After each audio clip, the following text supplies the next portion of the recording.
Selon les égyptologues, les bâtisseurs de pyramides ne méritent pas d'être pris au sérieux en ce qui concerne leur précision.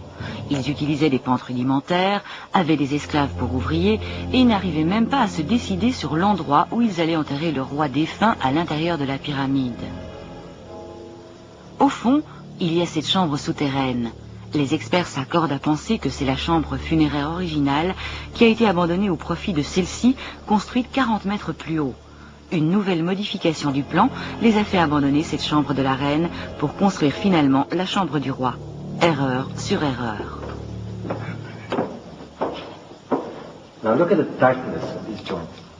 Voyez comme ces joints sont minces. Impossible d'y introduire une lame de rasoir. C'est certainement la preuve d'une technologie avancée et d'une préparation méticuleuse. Ces bâtisseurs n'utilisaient pas le travail des esclaves et ne commettaient pas d'erreurs bizarres. Et ce n'étaient sûrement pas des gens qui changeaient d'avis sur l'emplacement d'une chambre funéraire dans la pyramide. Changer le plan intérieur une fois, c'est une aberration technique. Mais le changer deux fois, c'est tout bonnement inconcevable.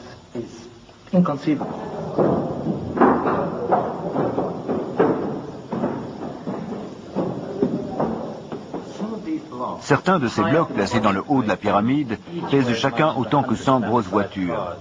Les égyptologues se sentent étonnamment peu concernés par ce fait, mais honnêtement, pas nous. Je suis ingénieur et je peux vous dire qu'il faut une grue spéciale pour soulever des blocs de cette taille.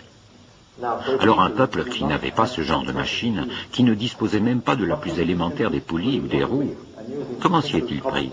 En se servant de simples outils en cuivre?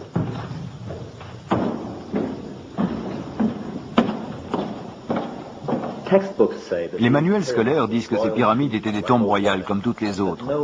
Mais à l'intérieur de Gizeh, on n'a trouvé ni momie, ni inscription, rien. En plus, certains des pharaons de la 4e dynastie ont bâti 2 pyramides. Pourquoi? Avaient-ils l'intention d'être enterrés dans 2 endroits à la fois? Et pourquoi aucun d'entre eux n'a-t-il laissé d'inscription? Pourquoi aucun d'entre eux n'a-t-il indiqué clairement à la postérité qu'il était le propriétaire des lieux? Posez-vous la question. Si vous veniez de construire le plus grand tombeau de l'histoire de l'humanité au prix de dizaines d'années d'efforts, laisseriez-vous le monde s'interroger sur votre identité? N'y aurait-il pas là autre chose qu'un simple tombeau? Cette construction pourrait-elle faire partie d'un tout autre projet?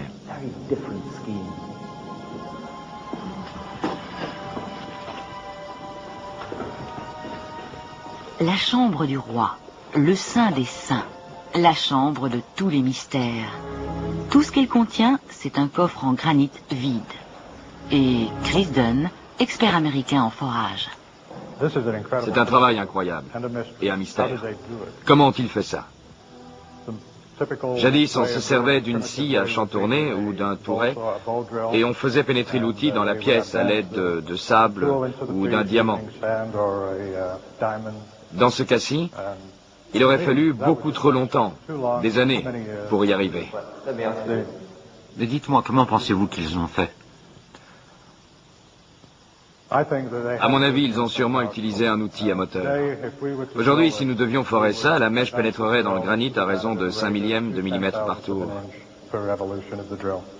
Pensez-vous que leur foreuse tournait aussi vite que ça? Non, la mèche s'enfonçait beaucoup plus vite. Plus vite? Oui, plus vite. Elles avançaient dans le granit à une moyenne de 100 millième de millimètre par tour.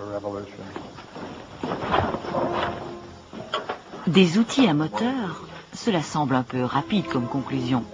Cependant, le mystère reste entier.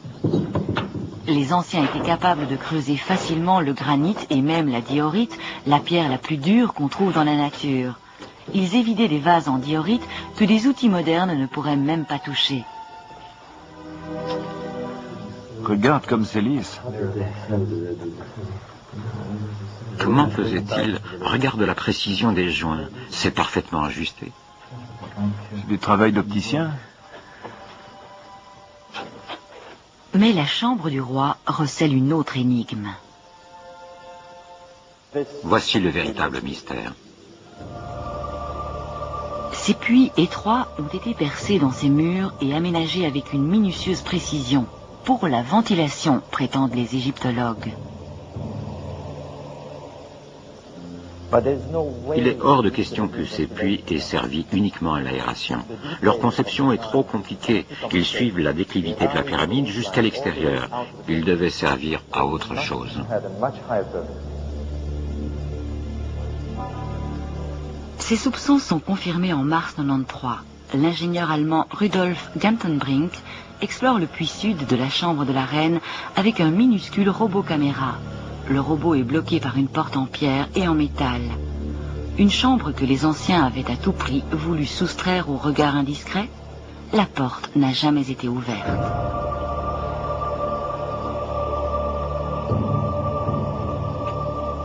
D'autres puits qui n'étaient pas obstrués s'ouvraient sur le ciel.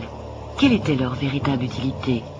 Un début de réponse est apporté dans les années 60 par des astronomes qui prouvent que les puits étaient précisément dirigés vers les étoiles.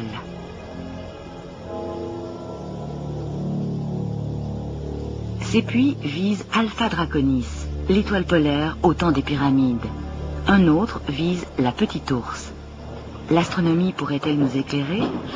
En général, l'archéologie ignore le fonctionnement des étoiles. Les experts sont sceptiques.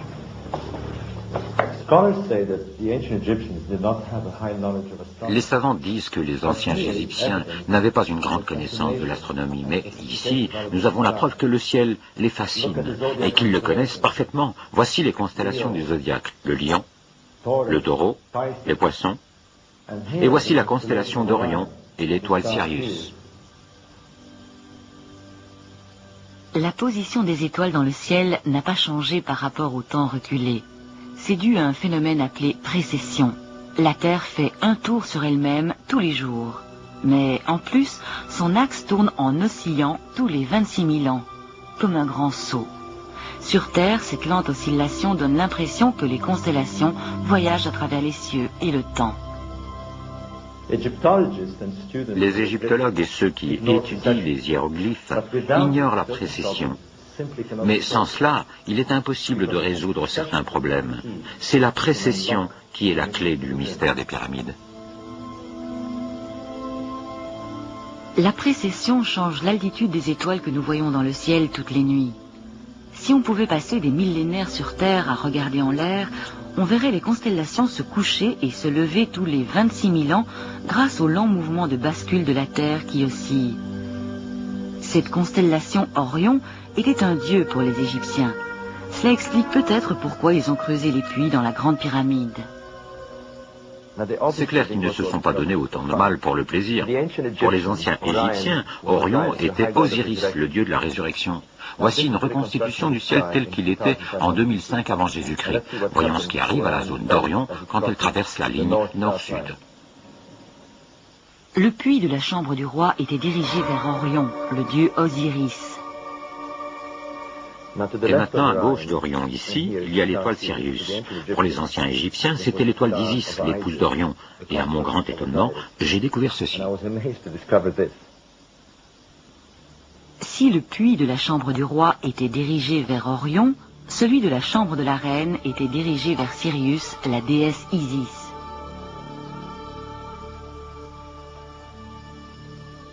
Les Égyptiens aménageaient des passages vers les étoiles, des chemins vers leurs dieux Osiris et Isis, leurs dieux de la vie après la mort et de la résurrection.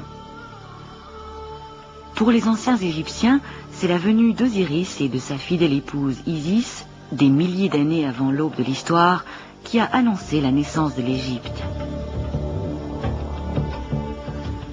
Ils l'appellent Tetzipi, le commencement des temps, quand Isis et Osiris ont créé le Nil, la terre d'Égypte et ses habitants, quand ils ont amené les fruits de l'agriculture, le savoir, la générosité et la beauté. Mais Seth, le frère d'Osiris, est devenu jaloux de leur bonheur et il a tué Osiris. Il a coupé son corps en 14 morceaux et les a dissimulés aux 4 coins de l'Égypte. Il a plongé le pays dans la violence et la terreur.